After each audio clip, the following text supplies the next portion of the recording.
Pembangunan koridor transportasi massal berbasis kereta bawah tanah di Bali, atau disebut Bali Subway akan segera terwujud.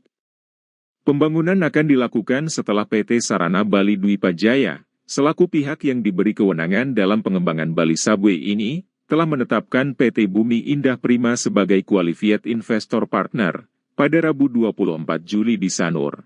Bali sebagai salah satu destinasi wisata favorit dunia, salah satu persoalannya adalah kemacetan lalu lintas.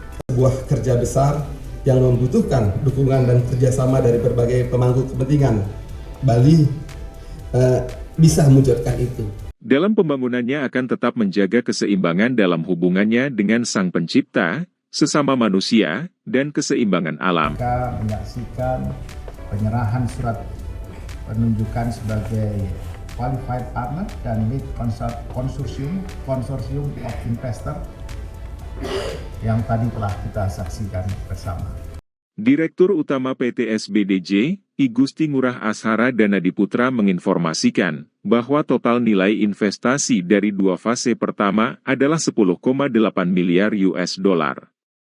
Sedangkan untuk total 4 fase yang direncanakan adalah sebesar 20 miliar US dollar.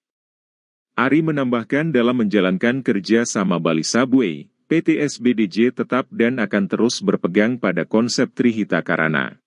Di samping juga tetap menjaga pembangunan yang modern dengan tetap menjaga tradisi Hindu Bali. Apalagi pelaksanaan proyek ini menjadi keunikan tersendiri dibandingkan dengan pembangunan transportasi umum massal berbasis kereta lainnya. Ketut Winata Bali Post melaporkan.